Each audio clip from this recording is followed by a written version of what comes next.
See you down at the boat. See you at the boat. I hitched a ride, literally, with Elder Duke Redbird on this Canada Day as we made our way through the parks of Ontario Place towards his new project, a floating interpretive center for Indigenous culture. Is it exciting to see it pull up to dock here? Yeah, it's very exciting.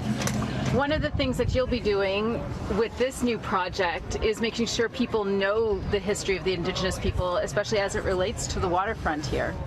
Very much so. The fact that when I was looking at the websites associated with the Ports, Toronto Ports Authority, the waterfront, I noticed that there was no real mention of the robust communities that existed here for thousands of years. Anybody that comes by, they want to learn more about the Indigenous culture and our presence on the waterfront and also our presence in Canada. It's about the interpretation of our heritage to the public.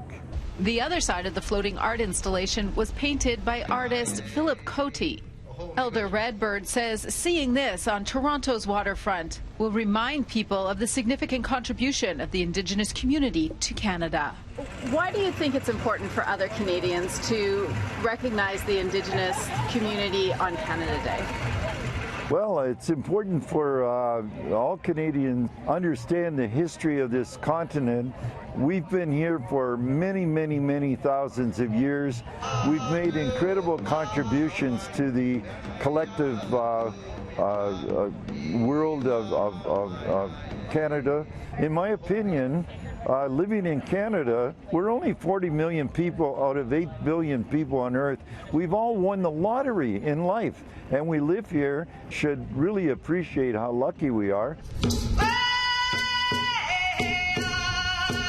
For the Indigenous peoples of Canada, we celebrate Canada Day because as a geographical location, it's our homeland. So that's our celebration.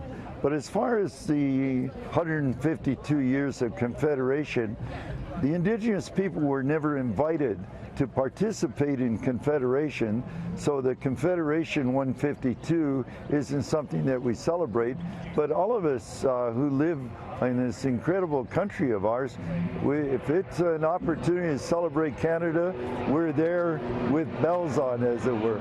Well, Duke will be out on his floating interpretive center every Friday through Sunday, sharing the story of the Indigenous community in Canada to anyone who would like to come aboard. At Ontario Place, Audra Brown, City News.